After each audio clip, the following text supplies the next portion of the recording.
வணக்கம் தோழமைகளே, காதல் கனவுகள் யூடியூப் சேனலிற்கு உங்களை அன்புடன் வரவேற்கிறோம். இன்னைக்கு இந்த சேனலில் நம்ம பார்க்க போற புது நாவலோட பெயர் என்னை வென்றாய் காதலே. கதையோட குரலாக உங்களுடன் பயணிக்க இருப்பது ஆர்ஜே ஸ்வர்ணா. இப்போ கதைக்குள்ள போயிடலாமா? என்னை வென்றாய் காதலே பகுதி 1. இது வீடா அல்லது சொர்க்கமா என்று வந்திருந்த விருந்தினர்கள் குழம்பி போகும் அளவிற்கு அந்த மாளிகை வீடு ஜொலித்தது. ஆரியின் ஏற்பாட்டில் அது அந்த காலத்து கட்டிடம் என்பதையோ அதன் பழமையையோ யாராலும் அவ்வளவு எளிதில் கண்டுபிடித்துவிட முடியாது. அதிலும் இப்போது ஈவெண்ட் ஆர்கனைசர்ஸ் என்னும் வல்லுநர்கள் செய்த அலங்காரத்தில் மேலும் மின்னியது அந்த அழகிய மாளிகை. அந்த மாளிகையின் தோட்டத்தில் அழகான வேலைப்பாடுகள் அடங்கிய லெஹங்காவை அணிந்து சித்திரப்பாவையாக பளிச்சிட்டாள் சந்திர லேகா. சிறு துள்ளலுடன் தன் உடன் பிறந்தவனை தேடி அலைந்து கொண்டு இருந்தாள். அண்ணா அண்ணா என்று அவள் அழைக்க அங்கு ஒலித்து கொண்டிருந்த மெல்லிய இசையிலும் அவன் மனம் குழப்பத்திலும் அவள் குரல் அவனுக்கு கேட்கவே இல்லை. பொறுமை இழந்த லேகா, டே அண்ணா என்று அவள் கத்தவும் அவன் திரும்பி பார்த்தான். என்னடி, ஏன் இப்படி கத்துற என்று அவனோ மொத்த கோபத்தையும் அவளிடம் காட்ட, ரிலாக்ஸ் சூர்யா, ஏன் இவ்வளவு டென்ஷன் என்றாள் அவன் தங்கை. இருவருக்கும் சில வருடங்கள் மட்டுமே இடைவெளி என்பதால் அவர்களுக்குள் பேசிக்கொள்ளும் போது சூர்யா என்றுதான் அவனை அழைப்பாள். என்னடா, ஆர்யா அண்ணா கிட்ட சொல்லிட்டியா என்று அவள் தீவிரமாக கேட்க, இல்லடி, இன்னும் சொல்லலை. கிழிஞ்சுது போ, இன்னும் 3 மணி நேரம்தான் இருக்கு. அதுக்கப்புறம் உன் வாழ்க்கை அந்த திமிரு பிடிச்ச மித்ரா கூட தான். உன்னை யாராலும் அதுக்கப்புறம் காப்பாற்ற முடியாது என்றாள் பரிதாபமாக அவனை பார்த்து. சூர்யாவோ சுற்றிலும் யாரும் இருக்கிறார்களா என்று தன் பார்வையை சுழற்றிவிட்டே பேசத் துவங்கினான். நீ வேற என் வயிற்றுல புளிய கரைக்காத லேகா, நானே நம்ம அண்ணன்கிட்ட எப்படி பேசுறேன்னு தெரியாம தவிச்சிட்டு இருக்கேன் என்று அவன் புலம்ப, எனக்கு புரியுதுடா, ஆனா இது உன் வாழ்க்கை பிரச்சனை இல்லை. போதும், நீ ரொம்ப எனக்காக ஃபீல் பண்ணாத. உனக்கு அந்த சித்ராவும் மித்ராவும் நம்ம வீட்டுக்கு மருமலா வர்றது இஷ்டம் இல்லை, அதான் என்ன தூண்டி விட்டு நிறுத்த பார்க்குற என்று அவள் மனதை அவன் சரியாக போட்டுடைக்க, உண்மைதான், பொண்ணா அவளுகளையெல்லாம் எப்படி நான் அண்ணின்னு கூப்பிட முடியும் என்று முகத்தை லேசாக சுளித்து கொள்ள, சரி அப்ப நீயே அண்ணங்கிட்ட போய் இதை சொல்லேண்டி, எனக்கு வாழ்க்கை பிச்சை போட்ட புண்ணியமாச்சும் உனக்கு சேரும்ல என்று அவன் கெஞ்சுதலாக லேகாவிடம் கேட்க, ஹலோ பிரதர், புண்ணியம் சேர்த்து என்ன பண்ண? நான் உயிரோடு வாழ வேணாமா? நான் மட்டும் இதை பற்றி அண்ணங்கிட்ட பேசினா நம்ம விரும்மாண்டி பிரதர் வீச்சு அறிவாளில் ஒரு போடு போட்டு என் கதையை முடிச்சு விட்டுருவாரு. அந்த பயம் இருக்குல்ல, அதே பயம்தான் எங்களுக்கும் என்றான். எனக்கென்ன, நீ தான் அனுபவிக்க போற. நான் இன்னும் கொஞ்சம் வருஷத்தில் கல்யாணம் பண்ணி புருஷன் வீட்டுக்கு போயிடுவேன். நீ தான் உன் பிரச்சனையை சமாளிக்கணும் என்று லேகா தப்பிக்க, இப்படி வேற உனக்கு நினப்பு இருக்கா? அந்த அரக்கீக மட்டும் நம்ம வீட்டுக்கு மருமகளை வந்துட்டா உன் எதிர்காலமே காலி. உனக்கு எதுக்கு வெளியூர் படிப்புன்னு உன்னை வீட்டோட உட்கார வச்சு உன்னை இந்த வீட்டு வேலைக்காரியாக மாற்றிடுவாளுக என்று சூர்யா சொல்ல, லேகா கற்பனையில் கருப்பு வெள்ளையில் திரைச்சுருள் விரிய அவள் கிழிந்த உடையுடன் பாத்திரங்களை கொல்லைப்புறத்தில் அமர்ந்து மினுக்குவது போல் காட்சி வந்து மிரட்டியது. சட்டென தலையை உதறிக்கொண்டவள், போடா, நீ தேவையில்லாமல் என்னை பயங்காட்டுற. அவ்வளவு மோசமாக இருந்தாலும் நம்ம அண்ணன் அப்படியெல்லாம் என்னை கஷ்டப்பட விட மாட்டாரு என்றாள் நம்பிக்கையுடன். ஆமாம், நீ அப்படியே நினச்சிட்டே இருக்க வேண்டியதுதான். நம்ம அண்ணா இப்போ முன்ன மாதிரி இல்லை. எப்போ அந்த சோமசுந்தரம் அந்த 1000 கோடி ரூபாய் ப்ராஜெக்டை அண்ணங்கிட்ட அறிமுகப்படுத்தினாரோ அன்னைக்கே மொத்தமாக மாறிட்டாரு. அவர் அந்த ப்ராஜெக்டுக்காக எந்த எல்லைக்கும் போக தயாராகிட்டாரு என்று சொல்ல, அதிலிருந்த உண்மை லேகாவுக்கு புரிந்தது. ஆமாண்டா, நீ சொல்கிறது சரிதான். ஆனால் அதுக்காக நம்ம இப்படியே விட்டுவிடக்கூடாது. நம்ம ஏதாவது பண்ணி இந்த நிச்சயத்தை நிறுத்தணும் என லேகா தீவிர சிந்தனையில் இருக்க, அதே நேரம் சூர்யா என்ற கணீர் அழைப்பில் சூர்யா சிட்டாக பறந்து தன் அண்ணன் ஆரியவர்மன் முன் நின்றிருந்தான் சூரியவர்மன். இருவரும் ஒரே உயரம் என்றாலும் ஆரியனின் கம்பீரமும் இரும்பு போன்ற படிக்கட்டு தேகமும் அவனுக்கே உரித்தானது. யாரையும் ஒரே பார்வையில் மிரட்டும் அவன் மிடுக்கும் அவன் கர்வமும் அவனுக்கான தனி அம்சங்கள். சுருக்கமாகவே பேசினாலும் தான் நினைத்ததை சாதிக்கும் அழுத்தக்காரன். அவன் ஒரே குறிக்கோள், தன் தந்தை விட்டு சென்ற தொழிலை பன்மடங்காக பெருக்கி தன் நிலையை மேலும் மேலும் உயர்த்த வேண்டும் என்பதே. அவன் குணத்திற்கு மாறுபட்ட குணம் கொண்டவர்கள்தான் சூர்யாவும் லேகாவும். வாழ்க்கையை அனுபவித்து வாழ வேண்டும். நட்பு, காதல், கேளிக்கை, உல்லாச பயணம் என்று அனைத்தையும் இந்த வயதில் அனுபவிக்காமல் எந்த வயதில் அனுபவிப்பது என்ற எண்ணம் கொண்டவர்கள். ஆனால் அண்ணனுக்கு பயந்து சுடிதார் அல்லது தாவணி மட்டுமே அணிவாள் லேகா. அண்ணன் கட்டுப்பாட்டுக்கு பயந்து கல்லூரி முடிந்ததும் வீடு திரும்பி விடுவாள். ஆனால் கல்லூரி நேரங்களில் மட்டம் போட்டு தோழிகளுடன் சினிமாவுக்கும் மாலுக்கும் அவள் சுற்றி வருவது அவன் அண்ணன் அறியாத இரகசிய கதை. சூர்யாவும் அப்படித்தான். அண்ணனிடம் நேரடியாக நண்பர்களுடன் போகப் போகிறேன் பார்ட்டி என்று சொல்லும் துணிச்சல் இல்லாமல் பிசினஸ் பேச போகிறேன் என்று சொல்லி ஊர் சுற்றி வருவான். என்னதான் ஆரியன் கண்டிப்பானவனாக இருந்தாலும் அவர்கள் இருவர் மீதும் அவன் காட்டும் அக்கறை இன்றியமையாதது. அவர்கள் தேவை அறிந்து அனைத்துமே அவர்களுக்கு கிடைத்துவிடும். ஆரியனின் 20 வயதில் தன் 18 வயது தம்பியையும் 12 வயது தங்கையையும் பார்த்து கொள்ளும் பொறுப்பில் அமர்த்தப்பட்டான். அதுவரை எந்த கவலையும் இன்றி வாழ்ந்தவனுக்கு அவன் பெற்றோரின் திடீர் மரணம் அவன் வாழ்க்கையையே மொத்தமாக திருப்பி போட்டது. அவன் தந்தையின் தாயாரான ருக்மணி அம்மாள் மட்டுமே அவர்களுக்கு ஆதரவாக இருக்க ஸ்தம்பித்து போனது அந்த குடும்பம்.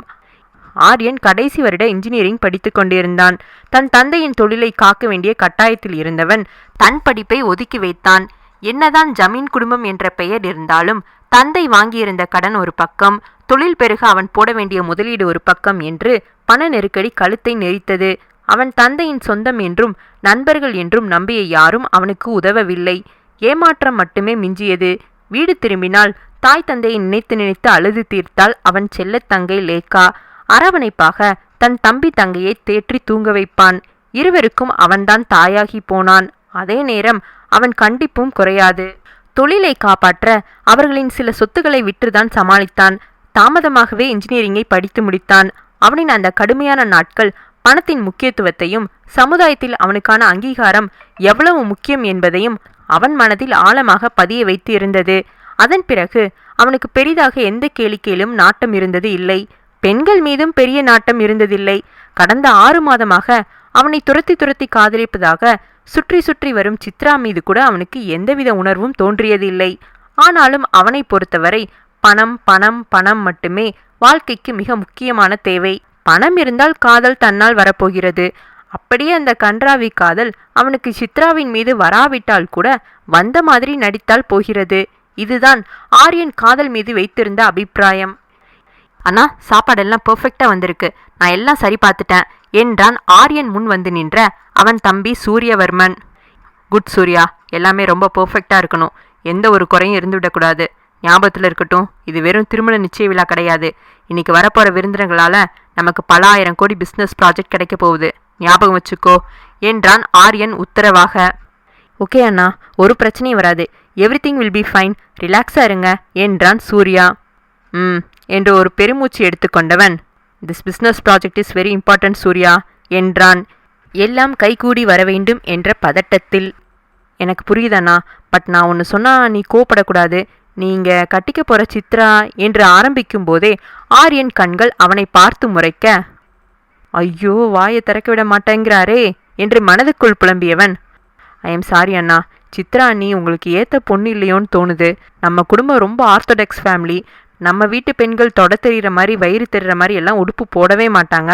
ஆனால் சித்ராவும் சரி அவள் தங்கை மித்ராவும் சரி அவ்வளவு மோசமாக உடையணிறாங்க, டிஸ்கோத்து பப்பெல்லாம் போகிறாங்க என்றான் வருத்தமாக. அப்படியா? சித்ரா அப்படிதான்னு எனக்கு ஏற்கனவே தெரியும், ஆனால் மித்ராவும் அப்படியா இருக்கா என்றான் சிறு அதிர்ச்சியுடன். ஆமாம் அண்ணா, எனக்கெல்லாம் மித்ரா கட்டுப்படுவாளான்னு சந்தேகமாக இருக்கு என்றான் முகத்தை பாவமாக வைத்தபடி. இதெல்லாம் ஒரு பெரிய பிரச்சனையே இல்லை சூர்யா. நம்ம வீட்டுக்கு அவங்க வந்துட்டா ருக்மணி பாட்டி அவங்கள ஒரு வழி பண்ணி நம்ம வீட்டு பெண்களாக மாற்றி விடுவாங்க. அதுவும் இல்லாமல் அவள் உன் பொண்டாட்டி, உன் உரிமை, you can control her after your marriage என்று அவன் எளிதாக சொல்லி சென்று விட, டே சூர்யா என்னாச்சு, அண்ணா என்ன சொன்னாரு என்று லேகா அவன் அருகில் துள்ளி வந்து கேட்டாள். அடி போடி, அந்த அரக்கியை தான் நான் கண்ட்ரோல் பண்ணணுமா? ரொம்ப ஈஸியாக சொல்லிட்டு போகிறாரு மனுஷன். அவள் அசால்ட்டாக கையில் துப்பாக்கியை வச்சுட்டு சுற்றிட்டு இருக்கா. நான் ஏதாவது சொன்னால் போட்டு தள்ள கூட யோசிக்க மாட்டா என்றான் சூர்யா திகிலுடன். சரி சரி புலம்பாத, ஏதாவது ஐடியா பண்ணலாம் என்றாள் லேகா தேற்றுதலாக. ப்ளீஸ் லேகா, உன் ஃப்ரெண்ட்ஸுக்கிட்ட கூட ஏதாச்சும் ஐடியா கேளு, ஏதாவது பண்ணிடி என்றான் பதட்டத்துடன். என்ன மட்டும் நம்பாத, நீயும் ஏதாவது யோசிடா என்று சொல்லிவிட்டு இருவரும் தங்கள் வேலைகளை பார்க்க சென்றனர். ஏ லேகா, இங்கே வாடி என்று அவளின் 70 வயது ருக்மணி பாட்டி அழைக்க, என்ன பாட்டி என்றாள். என்னடி சூர்யா கிட்ட போய் அடிக்கடி ஏதோ ரகசியம் பேசிட்டு வர என்றவர் சட்டென குரலை தனித்து, என்னடி விஷயம், என் பேரன் யாரையும் லவ் பண்ணுறானா? பயப்படாம சொல்லு, நான் யார்கிட்டையும் சொல்ல மாட்டேன் என்று ருக்மணி விசாரிக்க, அட போ கிளவி, உன் பேரன் லவ் பண்ணிட்டாலும் அவனே இந்த நிச்சயம் வேணாம்னு அண்ணங்கிட்ட எப்படி சொல்கிறேன்னு தெரியாமல் தவிச்சிட்டு இருக்கான், நீ வேற என்றாள் லேகா சடைப்பாக. ஆமாம், ஏண்டி இப்படி உங்கள் அண்ணன் தொட நடுங்கியா இருக்கான் என்று ருக்மணி பாட்டி கேட்க, உன் வளர்ப்பு அப்படி, எதுனாலும் உங்கள் பெரிய அண்ணன் திட்டுன்னு தானே சொல்லியே எங்களை வளர்த்த, அப்போ கோழையாக தானே இருப்போம். இப்போ அவன் அண்ணங்கிட்ட பேசவே இப்படி நடுங்கிறான். இதில் எங்கே போய் கல்யாணத்தை நிறுத்துறது? எல்லாம் உன்னால தான் கிளவி என்று லேகா புலம்ப, எதுக்குடி இவ்வளோ டென்ஷன் ஆகிற? இன்னைக்கு நிச்சயம் மட்டும்தானே, கல்யாணத்துக்கு இன்னும் நாள் இருக்குல்ல என்று பாட்டி கேட்க, ஐயோ பாட்டி, இன்னைக்கு நிச்சயம் மட்டும்தான். ஆனால் ஆர்யா அண்ணா இன்னைக்கு அந்த 1000 கோடி ரூபாய் ப்ராஜெக்டை இன்னைக்கு நிச்சயம் முடிஞ்சதும் சைன் பண்ண போறாரு. அவர் அப்படி கையெழுத்து போட்டுட்டா நம்ம இந்த கல்யாணத்தை நிறுத்தவே முடியாது. ஒன்று அவன் ப்ராஜெக்ட் தொகை 1000 கோடி ரூபாயை தண்டனையாக அவனுக்கு கொடுக்கணும், இல்லைன்னா அந்த சோமசுந்தர மாமாவோட சித்ரா மித்ராங்கிற 2 பேரும் இந்த வீட்டுக்கு மருமகளாக வந்தாகணும் என்று லேகா விளக்க, ஆ என்று தன் வாயில் கை வைத்து அதிர்ச்சியில் மூடிக்கொண்டார் ருக்மணி. உங்க அண்ணனுக்கு புத்தி பதிலிச்சு போயிடுச்சாடி? அந்த 1000 கோடி வியாபாரம் போனா போகுதுன்னு விட வேண்டியதானே? நம்ம ஜமீன் குடும்பத்துல இந்த அரகுற ஆட்டக்காரிகளை விட்டா நம்ம கௌரவம் என்ன ஆகுறது என்று ருக்மணி உண்மையான வருத்தத்துடன் கேட்க, ஆமா பாட்டி, இந்த கெத்தோட நேரா உன் பேரங்கிட்ட போய் இதே கேள்வி கேளு என்று லேகா பாட்டியை தள்ளாத குறையாக கைப்பிடித்து இழுக்க, அடி போடி பைத்தியக்காரி, அவங்கிட்ட ஏற்கனவே இதை பத்தி பேசிட்டேன். அப்படியா பாட்டி, அண்ணன் என்ன சொல்லுச்சு என்று லேகா ஆர்வமாக கேட்க, கல்யாணம் உங்களுக்கு இல்லை, எனக்கு தான், எனக்கு எது நல்லதுன்னு முடிவெடுக்க தெரியும் அப்படின்னு பட்டுன்னு சொல்லிட்டு போயிட்டாண்டி. ஏன் தான் உன் அண்ணன் இப்படி காசு காசுன்னு அலையிறானோ என்று ருக்மணி சலித்து கொள்ள, இப்போது சட்டென லேகாவுக்கோ தன் பாட்டி மீதுதான் கோபம் வந்து விட்டது. சும்மா எங்கள் அண்ணனை குறை சொல்லாதீங்க பாட்டி. எங்கள் அண்ணன் இப்படி மாறினதுக்கு காரணமே உங்கள் சீமந்த புத்திரி சுந்தரவழி குடும்பம் தானே. அவங்க மட்டும் எங்கள் அண்ணனை அப்படி அவமானப்படுத்தாமல் இருந்திருந்தா எங்கள் அண்ணன் ஏன் இப்படி மாற போகிறாரு? இப்போ எதுக்குடி நீ அந்த கதையெல்லாம்? என் மருமகன் குணம் சரியில்லை, இல்லாட்டி என் பேத்தி கீர்த்தனா தான் இந்த வீட்டுக்கு மருமகளாக வந்திருக்க வேண்டியது என்று பழைய நினைவுகளில் ருக்மணி பாட்டி ஒரு பெருமூச்சு விட, லேகாவோ மனதுக்குள், நல்ல வேலை எங்கள் அண்ணன் அந்த பேய்கிட்டேருந்து தப்பிச்சுது. ஆனால் எண்ணெய் சட்டிக்கு பயந்து நெருப்பில் விழுந்த கதையா? கீர்த்தனா கிட்டேருந்து தப்பிச்சு இப்போ இந்த சித்ரா கிட்ட மாட்ட போகிறானே என்று மனதுக்குள் கவலையுடன் நினைத்து கொண்டிருக்க, நீ ஒன்றும் ஃபீல் பண்ணாத லேகா, நம்ம கீர்த்தனா தான் இந்த வீட்டுக்கு மருமகளாக வருவா.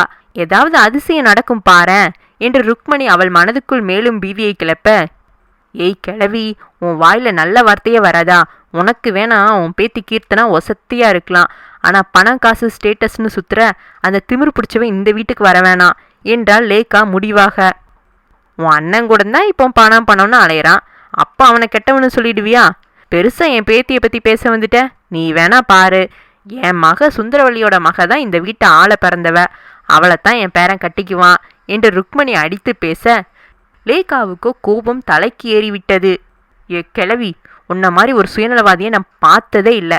கீர்த்தனாலாம் ஒரு பொண்ணா? அவளை போய் எங்கள் அண்ணனுக்கு கட்டி வைக்க நினைக்கிறியே என்று லேகா உரத்த குரலில் கூற, கீர்த்தனா நல்ல பொண்ணு தான் லேகா, அவள் அப்பாவோட திமிரு கொஞ்சம் அவளுக்கு இருக்கு, ஒத்துக்கிறேன். ஆனால் நம்ம வீட்டுக்கு வந்தால் தன்னால் மாறிடுவா, சொந்த விட்டு போகக்கூடாது பாரு, அதுக்கு தான் சொல்கிறேன் என்றார் ருக்மணி. ஐயோ பாட்டி, எனக்கு இந்த சித்ரா கீர்த்தனா 2 பேரும் வேண்டாம். எங்கள் அண்ணனுக்கு ஒரு நல்ல குணம் உள்ள ஒரு பொண்ணு மனைவியாக வந்தாதான் அவங்க எங்கள் அண்ணனையும் நல்லா பார்த்துக்குவாங்க, எங்களையும் அன்பாக வச்சுக்குவாங்க. தாயில்லா பிள்ளையான எனக்கு வரப்போகிற அண்ணி ஒரு நல்ல சிநேகிதியாக இருக்கணும்னு ஆசைப்படுறேன். இது தப்பா என லேகா கேட்க, என்ன தப்பா என்று கேட்டபடி அவர்கள் எதிரில் வந்து நின்று இருந்தான் ஆரியன். லேகாவுக்கு சட்டென தன் தமையனை அருகில் பார்த்ததில் அதிர்ச்சி. என்ன லேகா, ரெடியாகாமல் பாட்டிக்கிட்ட என்ன சண்டை போட்டுட்டு இருக்க என்று அவன் சற்று கண்டிப்புடன் கேட்க, லேகாவுக்கோ மூச்சு முட்டியது. அண்ணா என்று அவள் இழுக்க, அது ஒன்றும் இல்லைடா, அவளுக்கு இந்த கல்யாணத்தில் ஒரு சின்ன வருத்தம். சுந்தரவழி அத்தை பாவம் கவலைப்படுவாங்க, கீர்த்தனா எப்படி ஃபீல் பண்ணுவாளோ அப்படின்னு என்கிட்ட புலம்பிட்டு இருந்தா என்று ருக்மணி பாட்டி சொல்ல, கீர்த்தனா என்ற பெயரை கேட்டதும் ஆரியனின் முகம் ஒரு நொடியில் கோபத்தில் சிவந்துதான் போனது. லேகாவோ மனதுக்குள், ஏ கிழவி, உன் வாயில் எப்படிதான் இப்படி பொய்யா வருதோ, நீ மட்டும் என் கையில் தனியாக சிக்குன உன் குரல் வலையை கடிச்சு வச்சிடுவேன் என்று நினைத்து கொண்டிருக்க, ஆரியன் முகம் இப்போது மெல்ல தெளிந்திருந்தது. உங்களுக்கு எத்தனை தடவை சொல்கிறது, சித்ரா தான் எனக்கு மனைவியாக வரப்போறா. இனிமேல் அந்த கீர்த்தனா பேரு இந்த வீட்டில் அடிபடவே கூடாது.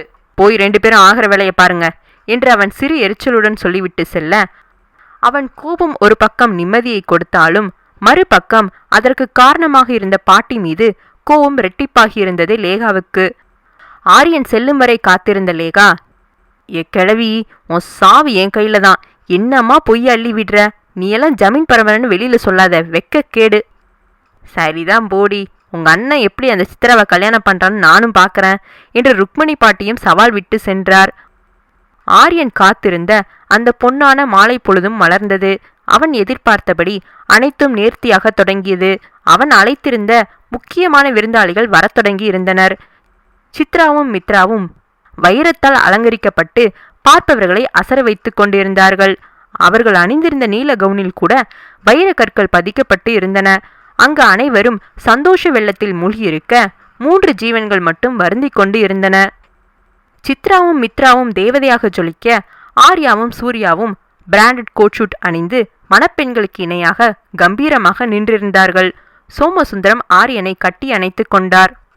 You both look fabulous boys என்றார். ஆரியன் மனதார சிரித்து கொள்ள, சூர்யாவோ பழி கொடுக்க போற ஆடு எப்படி இருந்தா என்ன என்று மனதுக்குள் புலம்பிக் கொண்டான். Shall we start the event என்று சோமசுந்தரம் கேட்க, எஸ் சார் என்றான் ஆரியன் உற்சாகமாக.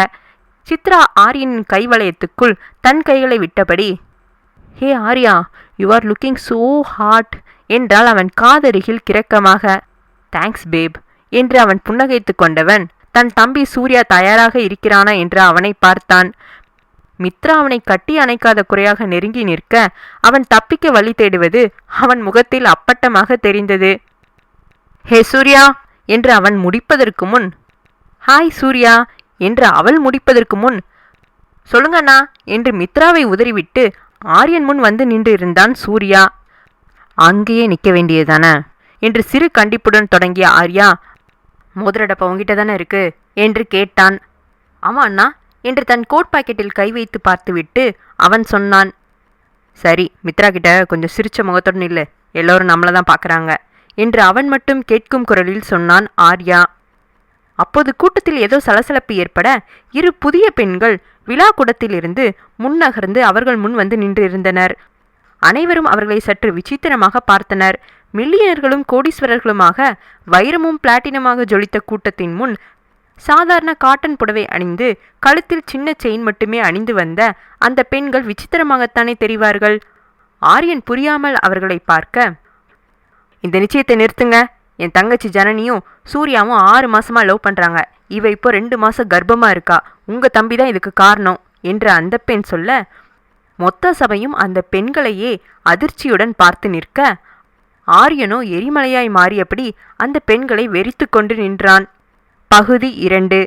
அங்கு கூடியிருந்த அத்தனை பேரும் அதிர்ச்சியுடன் அந்த 2 பெண்களை மட்டுமே பார்த்து கொண்டு இருந்தனர். யாருக்கும் அவர்கள் சொல்வதில் உண்மை இருக்கும் என்று தோன்றவில்லை.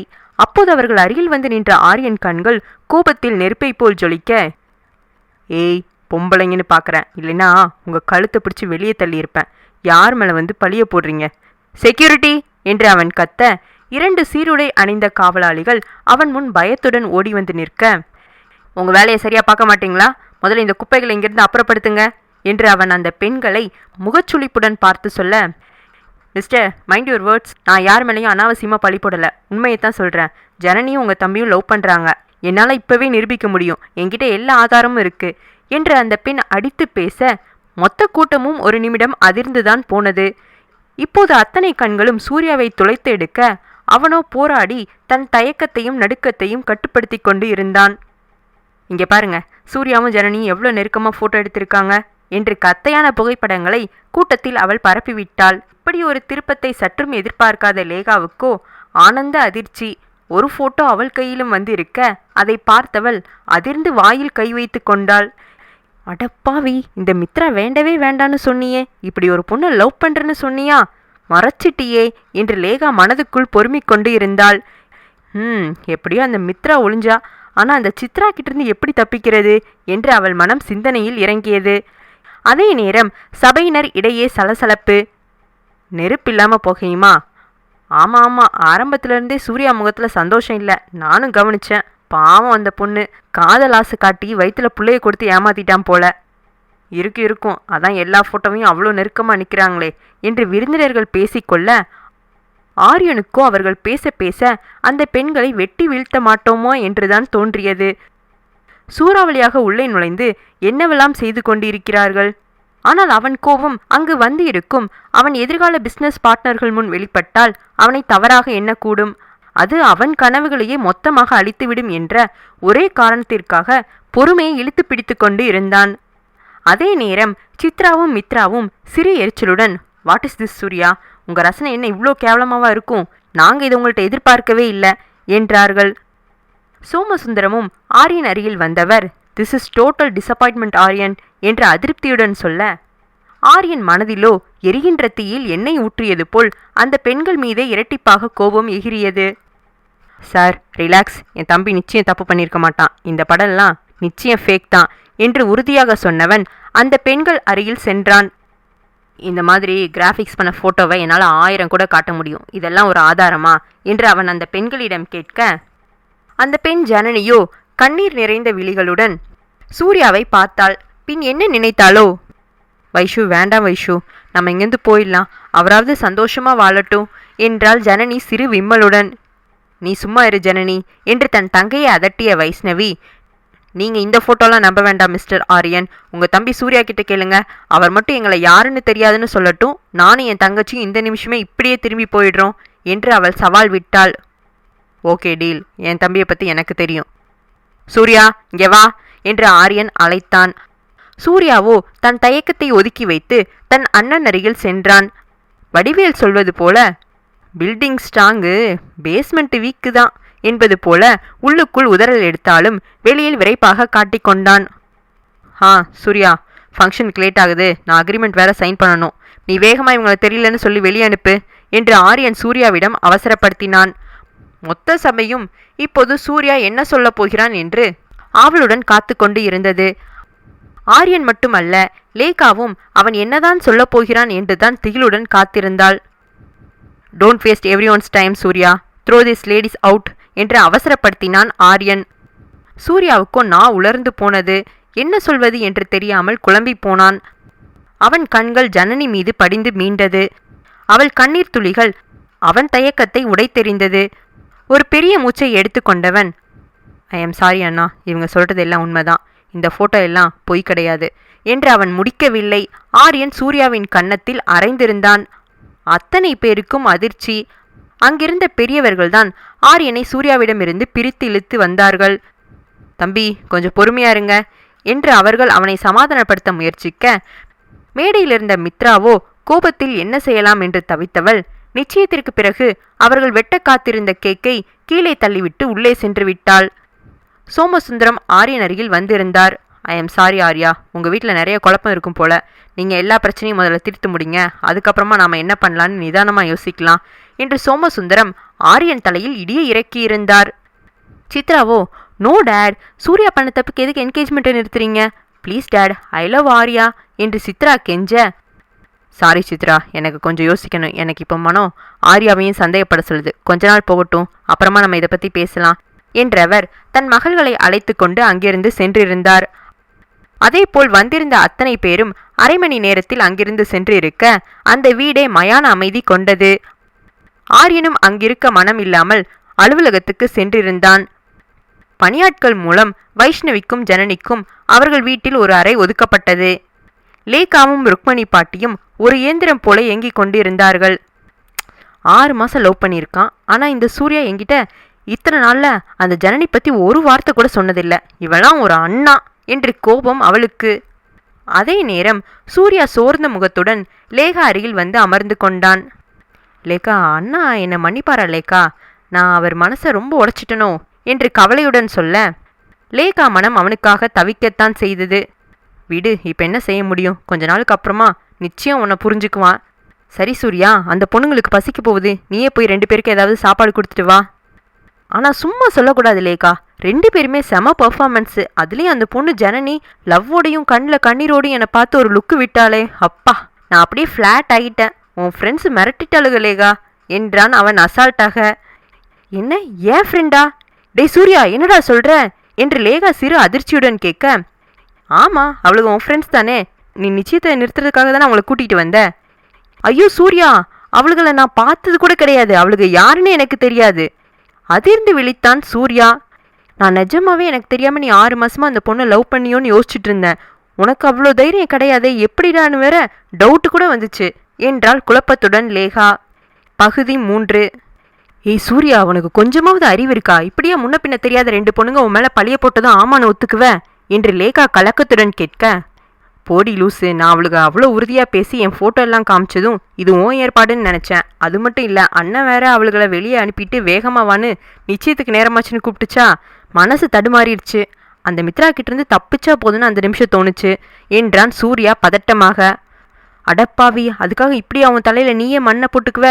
இனிமே வாழ்க்கையில் உனக்கு கல்யாண யோகமே இல்லைன்னு நினைக்கிறேன் என்று லேகா ஃபீல் பண்ணுவது போல் சொல்ல, பரவாயில்ல, அந்த மித்ராவை கட்டிக்கிறதுக்கு நான் சாமியாராகவே போயிடலாம், இல்லைன்னா அந்த ஜனனியை கட்டிக்கிறேன், பாவம் என்னை காப்பாற்ற அவள் வாழ்க்கையும் கேள்விக்குறியா ஆயிடுச்சுல்ல என்று சூர்யா சொல்ல, ஹலோ பிரதர், அவளுக்காக எல்லாம் ரொம்ப ஃபீல் பண்ணாத, அவளுக்கு முதல்ல யாருன்னு கண்டுபிடிக்கணும், ஒருவேளை நம்ம ருக்மணி பாட்டி வேலையாக இருக்குமோ என்று லேகா தீவிர சிந்தனையில் இறங்க, பாட்டியா? பாட்டி எதுக்கிட்டு ஏன் நிச்சயதார்த்தத்தை நிறுத்த யோசிக்க போகிறாங்க என்று அவன் புரியாமல் கேட்க, பாட்டிக்கு உன் கல்யாணத்தை நிறுத்துவதெல்லாம் மோட்டிவ் கிடையாது, ஆனால் கீர்த்தனாவை நம்ம வீட்டுக்கு மருமகளாக ஆரியனுக்கு மனைவியாக கொண்டு வர அவங்களுக்கு ஆசை. ஸோ அதுக்காக இது பாட்டியோட சீக்ரெட் மிஷனாக கூட இருக்கலாம் லேகா. பாட்டி இன்னைக்கு சாயங்காலம் கூட என்னை கூப்பிட்டு, நீலாம் சோத்துல உப்பு போட்டு தானே சாப்பிட்ற, இந்த கல்யாணம் வேண்டான்னு உங்கள் அண்ணங்கிட்ட சொல்கிறதுக்கு என்ன அப்படின்னு அதட்டுச்சு. ஆமாம் சூர்யா, அப்போ இது நிச்சயம் பாட்டி வேலையாக தான் இருக்கணும், பாட்டி கோயிலுக்கு போயிருக்காங்க, வந்ததும் கேட்கலாம் என்றாள் லேகா. அதே நேரம், என்ன பாட்டி, நீ என்னை பற்றி பேச்சு அடிபடுது என்று கேட்டபடியே பாட்டி உள்ளே வர, வாங்க பாட்டி, உங்களுக்காக தான் காத்துட்ருக்கோம் என்று சூர்யா சொல்ல, ஆனாலும் கிளவி, உன் பேத்தியை இந்த வீட்டுக்கு மருமலாக கொண்டு வர நீ இந்த அளவு இறங்கி வேலை பார்ப்பேன்னு நான் நினைக்கல என்று லேகா சொல்ல, நீ சொன்னாலும் சொல்லாட்டாலும் என் பேத்திக்காக நான் எந்த எல்லைக்கும் போவேன், ஆனால் நீ இப்போ எதை பற்றிடி பேசுகிற என்று ருக்மணி பாட்டி சற்று அதட்டலாக கேட்க, நீ சும்மா இரு லேகா, நானே கேட்குறேன் என்று சூர்யா சொல்ல, ருக்மணி பாட்டியோ, அப்பா நல்லவனே, இந்த வீட்டில் யாரையும் நம்புவேன், ஆனால் உன்னை மட்டும் நம்பவே மாட்டேன், இந்த பூனையும் பால் குடிக்குமான்னு அப்பாவியா சுற்றிட்டு கல்யாணமே முடிக்காமல் சம்பவம் பண்ணியிருக்க, உன்னால் இந்த ஜமீன் குடும்பம் மானமே போச்சு. லேகாவும் சூர்யாவும் நிலை குத்திய விழிகளுடன் பாட்டியை பார்த்து நிற்க, ஏய் என்னாச்சுடி உங்களுக்கு என்று இருவரின் தோள்களையும் பாட்டி உழுக்க, பாட்டி, அப்போ அந்த ஜனனி நீங்கள் ஏற்பாடு பண்ண ஆளு கிடையாதா என்றான் சூர்யா திகிலுடன். போடா இவனே, இந்த மாதிரி மட்டமான பிளான்லாம் நான் எதுக்கு போட போறேன் என்று ருக்மணி இருவர் தலையிலும் இடியை இறக்கியிருந்தார். ஐயையோ, அப்ப யாருன்னே தெரியாத பொண்ணுங்களையா நம்ம வீட்டில் விட்டு இருக்கோம்?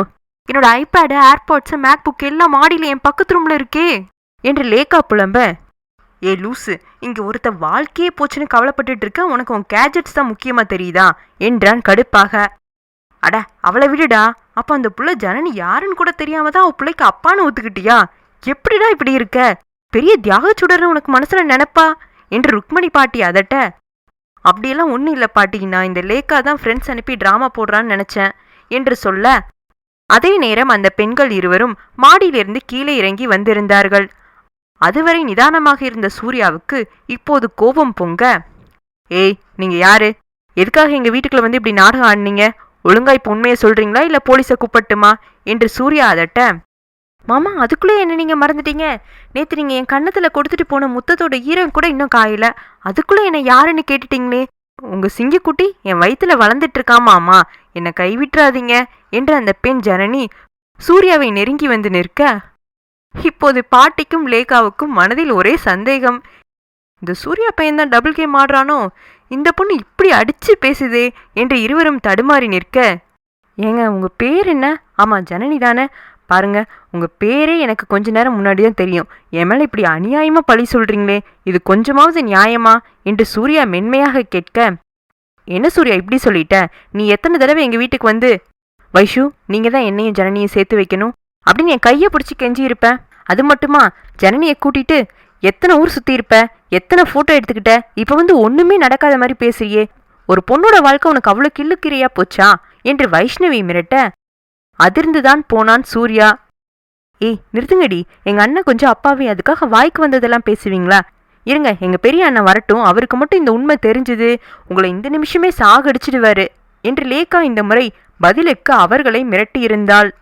லேக்கா, உங்க அண்ணன் பேரை சொல்லிட்டா நாங்க பயந்து போயிடுவோம்னு நினைச்சியா? எனக்கு என் தங்கச்சி வாழ்க்கை தான் முக்கியம்.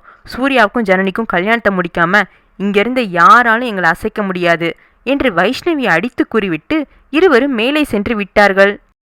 ஏன் சூர்யா, உனக்கு எதுவும் தலையில அடிபட்டுடுச்சா என்று லேகா கேட்க, இல்லையேடி, எதுக்கு இப்படி கேட்குற என்றான் சூர்யா.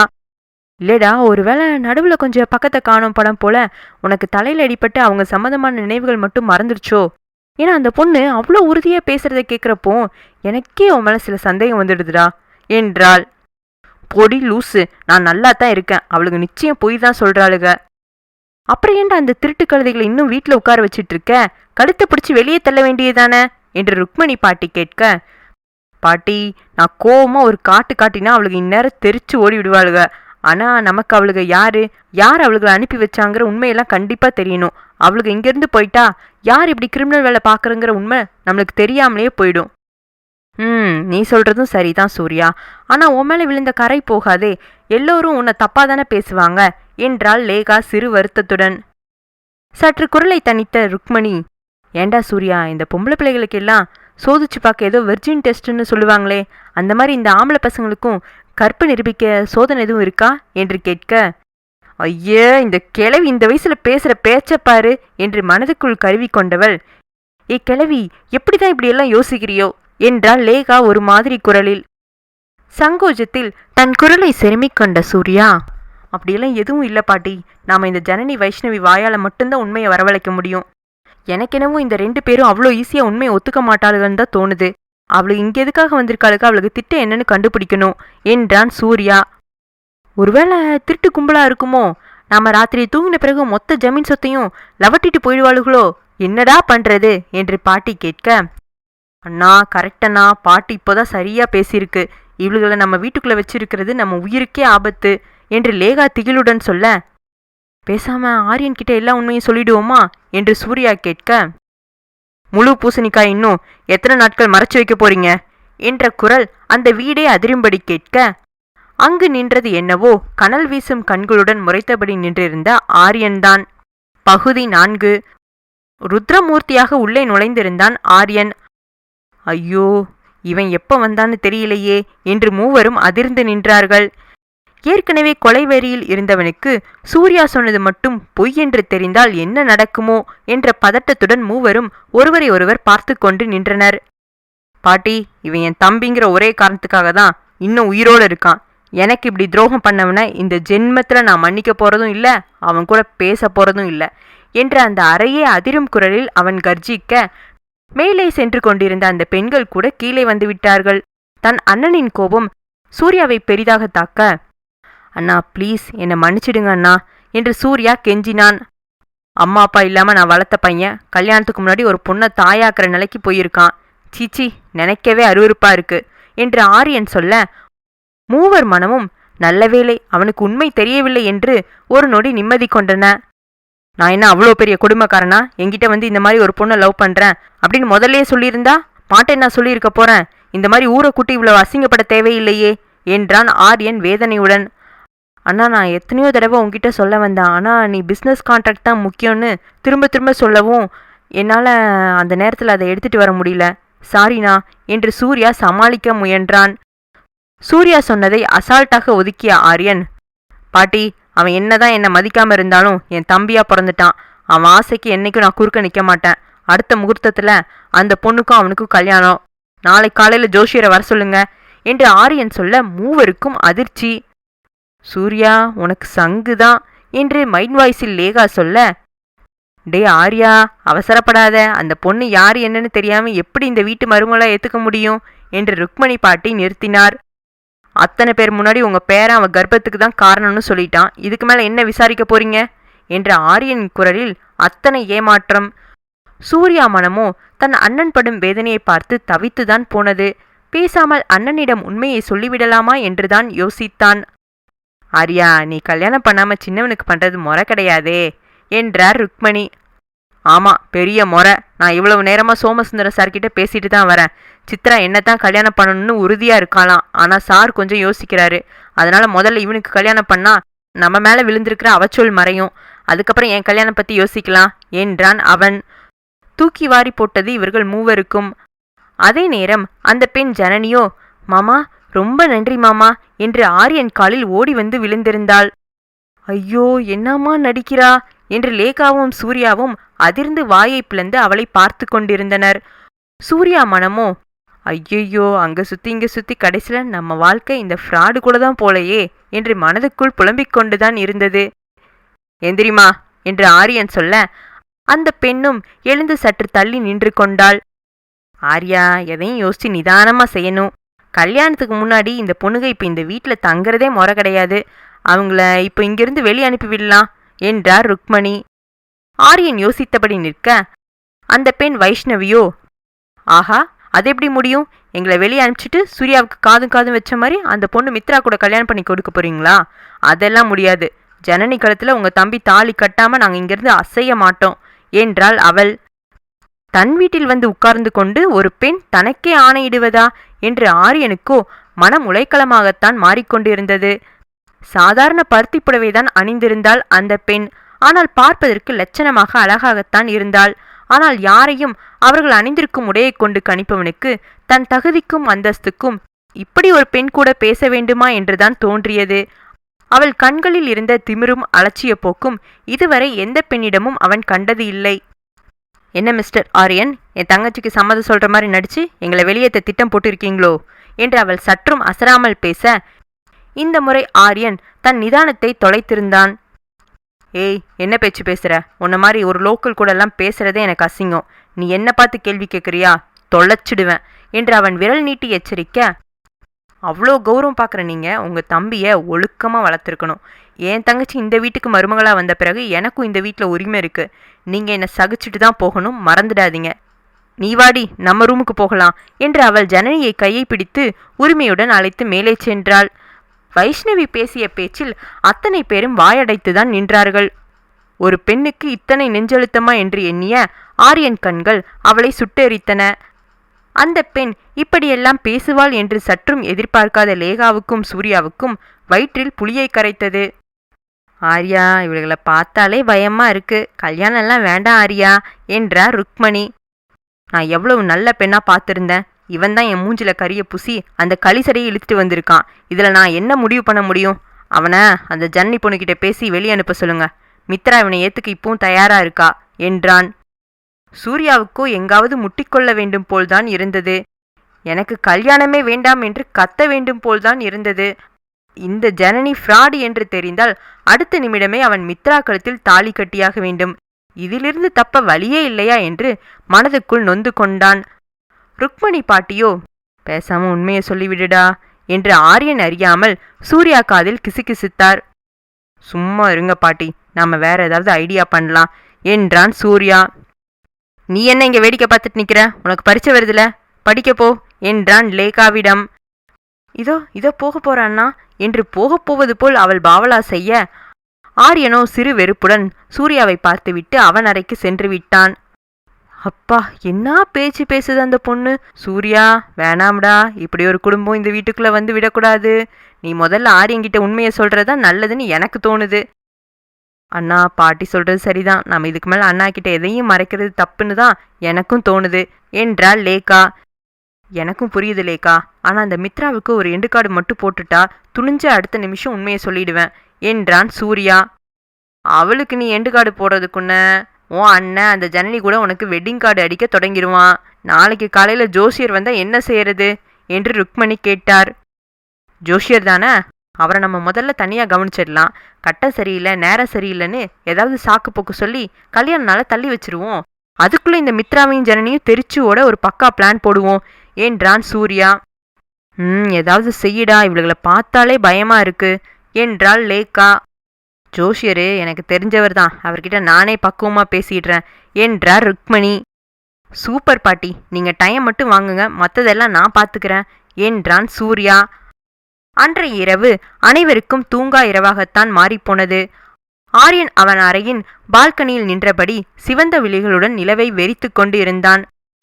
அவன் வாழ்வின் முதல் தோல்வி அவளால், அந்த பெண் வைஷ்ணவியால். இதுவரை யாரும் அவனிடம் இத்தனை திமிருடன் பேசியதில்லை. அவ தகுதிக்கு அவ தங்கச்சி எங்க வீட்டுல தங்க விட்டதே பெரிய விஷயம். இவன்னா இந்த வீட்டுல உரிமை இருக்கிறதுன்னு என்கிட்டய மல்லு கட்டுறா. அவ கழுத்தை பிடிச்சு அந்நேரமே வெளியில தள்ளி இருக்கணும். இந்த சூர்யா மட்டும் இப்படி ஒரு தவறை செய்யாம இருந்திருந்தா அந்த வைஷ்ணவிங்கிற ஒரு பெண்ணா கூட நான் பார்த்திருக்க மாட்டேன். ஒரு வழி ஆக்கியிருப்பேன். நீ என்ன ஆட்டம் வேணும்னாலும் போடுடி. இந்த கல்யாணம் முடிஞ்சதும் உன்னை இந்த வீட்டை விட்டு வெளியே தள்ளுறதான் என் வேலை. உன் கொட்டத்தை அடக்கி உன் கண்ணில் பயத்தை பார்க்காம ஓய மாட்டேன் இந்த ஆர்யா என்று அவன் எண்ணிக்கொள்ள, அவன் திட்டம் நடக்குமா அல்லது வைஷ்ணவிதான் அந்த வீட்டை ஆள பிறந்தவளா என்று பொறுத்திருந்து பார்ப்போம். பகுதி 5. மணியும் இரவு 11க்கு மேல் இருக்கும். அந்த மாளிகை வீட்டில் அத்தனை அறைகளும் இருளில் மூழ்கியிருந்தாலும் எந்த விழிகளுக்கும் தூக்கம்தான் வந்தபாடு இல்லை. வைஷு, ஆனாலும் அந்த ஆர்யா கிட்ட நீ அப்படி பேசினது தப்பு தாண்டி. அவன் பாட்டுக்கு நம்மளை பிடிச்சு வெளியே தள்ளி இருந்தா நம்ம நிலைமை என்ன ஆகிறது என்று ஜனனி கேட்க, அவன் மட்டும் என்ன நம்மக்கிட்ட மரியாதையாவா பேசினா? இந்த குப்பையெல்லாம் அப்புறப்படுத்துங்கன்னு தானே கத்துனா. நம்மளை குப்பைன்னு சொல்றவனுக்கு என்ன மரியாதை வேண்டி கிடக்கு என்றாள் வைஷு. அவங்க என்னன்னாலும் பேசிட்டு போகட்டும், நமக்கு பொறுமை தாண்டி முக்கியம். ஏன்னா வந்த வேலையை நம்ம முடிக்கணும்ல என்றாள் ஜனனி. சரி சரி, நான் பார்த்துக்கிறேன், நீ டென்ஷன் ஆகாத. வைஷு, ஆனால் எனக்கு இப்போ நினச்சாலும் ஆச்சரியமாக தாண்டி இருக்கு. நாம ஒரு பெர்ஃபார்மன்ஸ் போடலான்னு இந்த வீட்டு விசேஷத்துக்கு வந்தா இந்த சூர்யா நம்மளை விட பெருசாக பெர்ஃபார்ம் பண்ணுறான். அவன் அப்படி சொன்னதும் நான் உண்மையிலேயே ஷாக் ஆகிட்டேன். நான்லாம் அவன் நம்மளை யாருன்னே தெரியாதுன்னு சொல்ல போகிறான். கூட்டத்தில் நம்மளுக்கு தர்மடி இருக்குன்னு பதட்டத்தில் இருந்தேன் என்று ஜனனி சொல்ல, அந்த சூர்யா பற்றின ஃபுல் ரிப்போர்ட் கலெக்ட் பண்ண பிறகு தானே உள்ளே இறங்கியிருக்கும். எனக்கு தெரியும் அவன் அப்படி தான் சொல்லுவான்னு. அவனுக்கு அந்த மித்ரா மேலே அவ்வளோ வெறுப்பு. அவன் தப்பிக்க வழி தேடிட்டு இருக்கான்னு தகவல் வந்த பிறகு தானே இந்த பிளானையே ஒர்க் அவுட் பண்ண நினச்சேன் என்றாள் வைஷு நம்பிக்கையாக. அதெல்லாம் சரிடி, நாளைக்கு காலையில் ஏதோ ஜோஷியர் வரப்போறாராமே, அடுத்த முகூர்த்தத்தில் கல்யாணம் அப்படின்னு அந்த ஆர்யா வேற மிரட்டிட்டு போகிறான் என்று சிறு பயத்துடன் ஜனனி சொல்ல, அதெல்லாம் நடக்காது. எப்படியும் அவங்களே ஏதாவது திட்டம் போட்டு கல்யாணத்தை தள்ளி வச்சிடுவாங்க. நீ பயப்படவே வேண்டியதில்லை என்றாள் வைஷு உறுதியாக. நீ சொல்கிறதும் சரிதான். அந்த சூர்யா குடும்பம் மொத்தமும் நம்மக்கிட்ட இருந்து எப்படி தப்பிக்கிறதுன்னு தான் இந்நேரம் தலையை பிச்சுட்டு யோசிச்சுட்டு இருக்கோம். ஆனால் வைஷு, இந்த ப்ரெக்னென்சி டெஸ்ட்டுன்னு சொல்லுவாங்களே, அது மாதிரிலாம் நம்மளை எடுக்க சொல்லியிருந்தா நம்ம நிலைமை என்ன ஆகியிருக்கும் என்று ஜனனி திகிலுடன் கேட்க, சரியான பயம்தான். ஆனாலும் அதுக்கும் ஒரு ஐடியா யோசிச்சு வச்சுருந்தேன். இதோ பாத்தியா, ஏற்கனவே பயன்படுத்திய ஸ்டிக்கு, இதில் பாசிட்டிவ்னு காட்டுது. பாத்ரூம் போய் சோதிக்க போகும்போது அதை கொடுத்து திரும்ப வரும்போது இந்த குச்சியை மாற்றி கொண்டு வர சொல்லலான்னு பிளான்லாம் போட்டிருந்தேன். சூப்பர் வைஷு, நீ என் கூட இருக்கும்போது எனக்கு என்ன பயம் என்று தன் தோழி கன்னத்தில் முத்தம் பதித்தாள் ஜனனி. ஜனனியின் அன்பு முத்தத்தில் நெகிழ்ந்தவள், தூங்குடி, காலையில் என்ன சோதனை வச்சிருப்பாங்களோ சமாளிக்கணும் என்று தோழிகள் சிரித்தபடி கண்ணயர்ந்தனர். காலை உணவு உண்ண ஆரியனுடன் அனைவரும் சேர்ந்து அமர்ந்து சாப்பிடுவதுதான் அந்த வீட்டு வழக்கம். ஆனால் இன்று முதல் ஆளாக ஜனனியும் வைஷுவும் தான் சாப்பிட அமர்ந்திருந்தார்கள். இருவரும் ரசித்து சாப்பிட்டு முடிக்க ஆரியனும் சாப்பிட வந்து இருந்தான். சூர்யாவும் லேக்காவும் கூட அப்போதுதான் அங்கு வந்தனர்.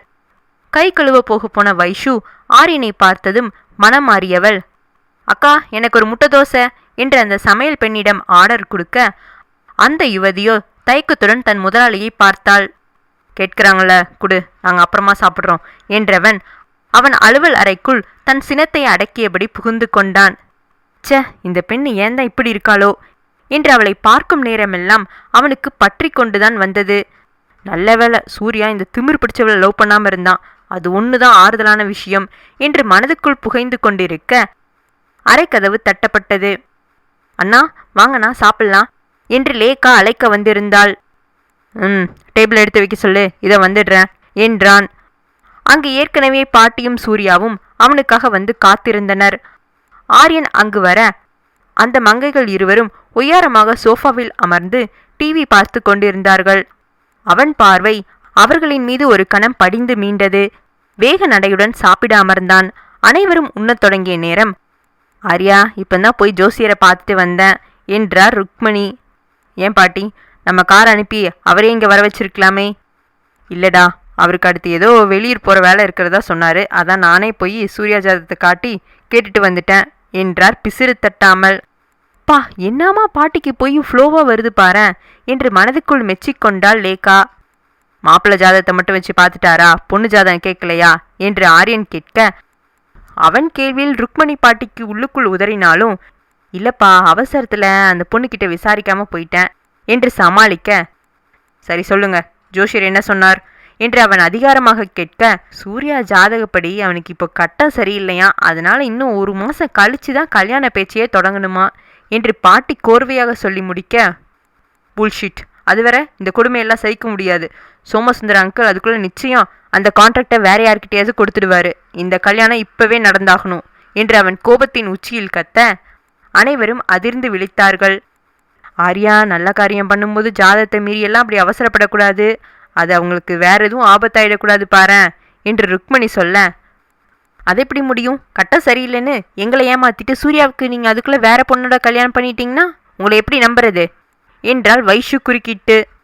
இவ வேற ஒருத்தி என்று ருக்மணி பாட்டியும் லேகாவும் மனதுக்குள் கரித்து கொண்டனர்.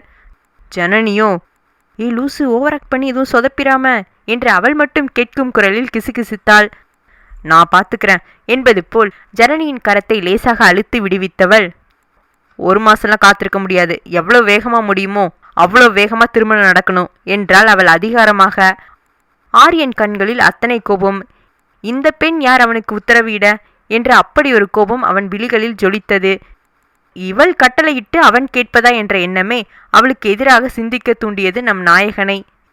இங்க உங்க இஷ்டத்துக்கெல்லாம் யாரும் நடக்க முடியாது, அதுதான் அவங்க சொல்றாங்கல்ல, பொறுமையாரு என்றான் கர்ஜிக்கும் குரலில். அனைவரும் புரியாமல் அவனை பார்க்க, ஆரியனோ அந்த பெண்கள் அருகில் வந்தவன், ஜனனி இங்க பாரு, உனக்கு என் தம்பி வேணும்னா நீ கொஞ்சம் பொறுமையாத்தான் இருக்கணும், உங்க அக்கா பேச்சை கேட்டு ஆடுறதுன்னா இப்பவே வெளியே போயிடு என்று அவன் ஜனனியிடம் பொறுமையை இழுத்து பிடித்து சொல்ல, அதெப்படி என்று வைஷ்ணவி ஏதோ சொல்ல, ஒரு கையை மட்டும் காட்டி நிறுத்து என்றவனின் கண்களில் அத்தனை ரௌத்திரம். உங்ககிட்ட நான் பேசல, இங்க பாரு ஜனனி, எண்ணி 1 மாசத்துல உனக்கும் என் தம்பிக்கும் கல்யாணம், அதுவரை நீ இங்கேயே இருக்கலாம், ஆனா கல்யாணம் முடிஞ்ச அடுத்த நாள் உன் அக்கா பொட்டி படுக்கையை கட்டிட்டு இங்கேருந்து கிளம்பிடணும் என்றான் எச்சரிக்கும் குரலில். சரி மாமா, நான் என் அக்காவை வெளியில் எங்கேயாவது சந்திச்சுக்கலாமா என்று அவள் பவ்யமாக கேட்க, அதுவும் இஷ்டம் என்றான் அவன் விட்டேற்றியாக. பதிலுக்கு வைஷ்ணவிதழ்கள் ஏதோ சொல்ல துடிக்க, ஜனனிதான் அவள் கைகளை பற்றி தடுத்து நிறுத்தி இருந்தாள். அவன் தூர செல்லவும், நீ வர வர இந்த கேரக்டருக்குள்ளேயே போயிட்ட வைஷு, நாம வந்த வேலையை மறந்துட்டு எப்போ பார்த்தாலும் அந்த பண மரத்துக்கிட்ட போய் சண்டை போட்டுட்டு இருக்கோம் என்றாள் ஜனனி எச்சரிக்கும் தோணியில். மறுபக்கமோ, பாட்டி செம்மையா எங்க அண்ணங்கிட்ட பேசி நம்ம பிளானை சக்சஸ் பண்ணிட்டீங்க என்றான் சூர்யா உற்சாகமாக. தேங்க்ஸ்டா என்று ருக்மணி பெருமையுடன் தோள்களை குலுக்க, பாட்டி நல்லா தான் பேசினாங்க, ஆனா நம்ம அண்ணா டக்குன்னு மனசு மாறினது காரணம் அந்த வைஷ்ணவி தான். எனக்கு என்னமோ நம்ம அண்ணனுக்கு அந்த வைஷ்ணவியை சுத்தமாக பிடிக்கலன்னு நினைக்கிறேன், அதுக்கு தான் அவளுக்கு எதிராக பண்ணணுங்கிற ஒரே காரணத்துக்காக உன் கல்யாணத்தை 1 மாதம் தள்ளி வச்சிருக்கிறாரு என்று மிக சரியாக கணித்திருந்தாள் லேக்கா. அண்ணனுக்கு அந்த வைஷ்ணவியை பிடிச்சா என்ன, பிடிக்கலனா என்ன, நமக்கு என்ன பிரச்சனை என்று சூர்யா கேட்க, ஃபஸ்ட்டு பிளான் என்னன்னா அந்த வைஷ்ணவிக்கு நம்ம அண்ணனுக்கும் உள்ள சண்டையை பெருசாக்கணும். உனக்கே தெரியும், நம்ம அண்ணன் கோபத்தை மட்டும் அந்த பெண்கள் சந்திச்சா 2 பேரும் பொசுங்கிடுவாங்க, 2 பேரும் உண்மையை அவங்க வாயாலே ஒத்துக்கிட்டு இங்கேருந்து ஓடிடுவாங்க. பிளான் 2, டே அண்ணா, நம்மளோட திட்டம் என்ன, எப்படியாவது இந்த மித்ரா அப்புறம் இந்த ஜனனி 2 பேரையும் உன் வாழ்க்கையிலேருந்து விரட்டணும். ஆமாம், அதுக்கு என்ன செய்யலாம் என்று சூர்யா கேட்க, முதல்ல இந்த ஜனனி கதைக்கு வரலாம். அவங்கள பொறுத்தவரை நீ அந்த ஜனனியோட உயிர் காதலன், அப்படித்தானே? அப்போ நீ அந்த காதலன் மாதிரி அவள்கிட்ட நெருக்கமாக போய் பேசி பழகு. அவள் உன்கிட்ட தானே பேசியாகணும். அவள் எந்த அளவுக்கு உங்ககிட்ட நெருங்கி பேசி பழகிறா, அவள் ரியாக்ஷன் எப்படி இருக்குது, எல்லாத்தையும் நல்லா ஸ்டடி பண்ணு. முக்கியமாக அவள் எதுக்கு இங்கே வந்திருக்கான்னு கண்டுபிடிக்க பாரு. நீ அவகிட்ட நெருக்கமாக பழகினா அவள் பயந்து உண்மையை உங்ககிட்ட சொல்லக்கூட வாய்ப்பு இருக்கு என்றாள் லேக்கா. நல்ல ஐடியா, நல்லா தான் இருக்கு. அப்போ நாளைக்கே காதல் மன்னன் கெட்டப்புக்கு தயாராகிடுறேன் என்று சூர்யா உற்சாகமாக சொல்ல, டே சூர்யா, இதெல்லாம் நடிப்பு தான், மறந்துடாத என்று லேகா எச்சரித்து அனுப்பி வைத்தாள். காதலுக்கே அர்த்தம் தெரியாத சூர்யா ஜனனியிடம் உண்மையை கண்டு அறிவானா அல்லது தன் மனதையே அவளிடம் பறிகொடுப்பானா? காத்திருப்போம்.